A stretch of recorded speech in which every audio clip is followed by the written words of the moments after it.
Well, good morning. This morning I'm going to my apiary to check for the bees' feed. Now, I know I'm still feeding quite late.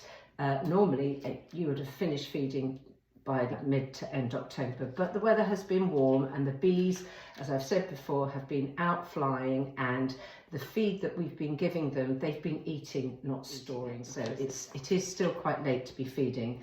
I would say 3 of my hives are almost at the end of it, but a couple are still a little bit light, so I want to give them some more. So on my hives at the moment, I have these big packs like that, and there's a hole in there like that, and the bees go in there, and then they eat their way around till there's little bits on the outside. So my point is that as it's getting colder, the bees won't go out to get those bits. So don't think to yourself, oh, they've still got fondant in there. They'll take it if they want it, but they won't if it's cold. So you think you're giving them the feed, but they're not getting to it. So I'm condensing it down. Cut them in half so that they've got less far to go. Makes sense really, doesn't it? So I'm going to finish preparing these, and I'm going up to the apiary, and join me to see what I do next. I always feel there's something a little bit sort of eerie about coming up to an apiary and it's so still and the bees aren't flying. Maybe it's just me. Okay, so I'm going to go into this hive, see how they're doing with their feed, heft them, etc. And ooh, sun's coming out. Oh, lovely. Put this on. That's it is.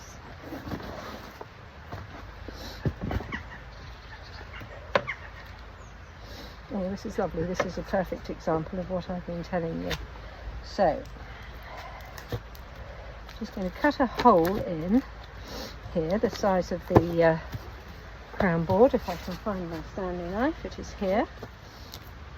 There we go. Comme ça.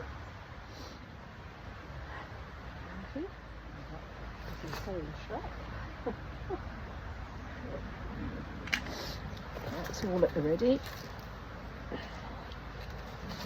So that's when I talk cut a hole, the size of the hole in the crown board. This is the crown board, this is the hole, but that's underneath. And this is a perfect example.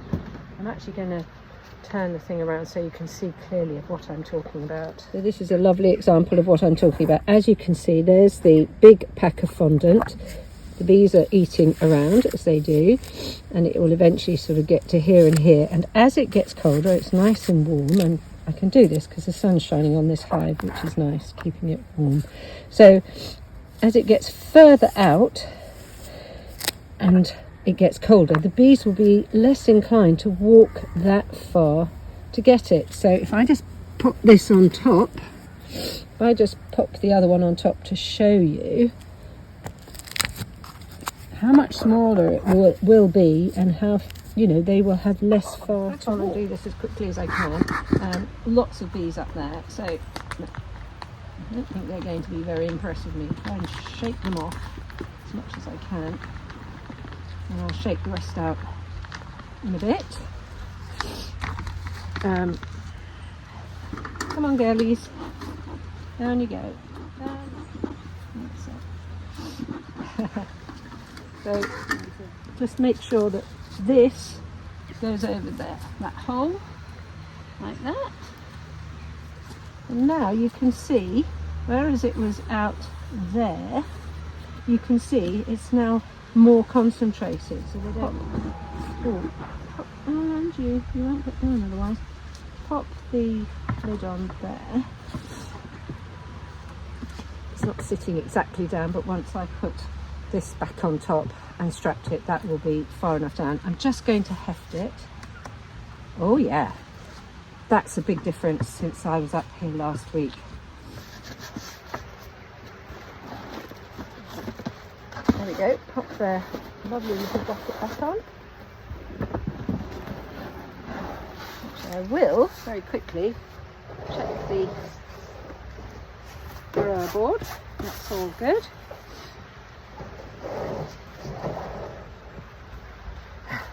So pop that right the way down like that. It's a lovely snug fit.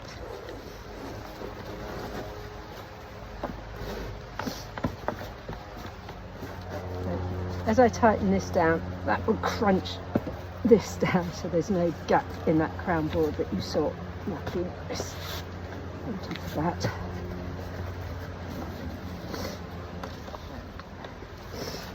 Roof on.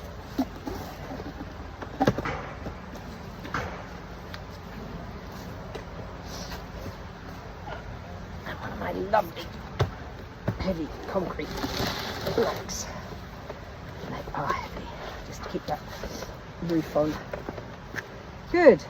Silly, but I've just checked all around the hives where I've cut off the little holes from the fondant icing. Make sure you pick all that sort of thing up, because what we don't want is wasps sniffing around this hive at this time of year, and if they get a whiff of fondant around the hives, they will be. Obviously I've disturbed them a little and they've come out to see what's going on, but the sun is shining and they'll soon take themselves all back in.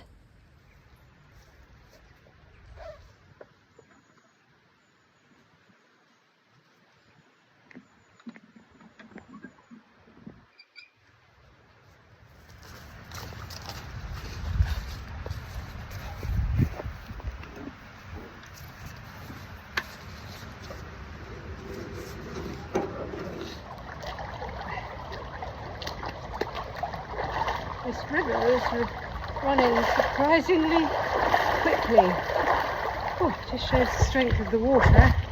Well, that's it. That's the job done, and I'm really pleased with how that went.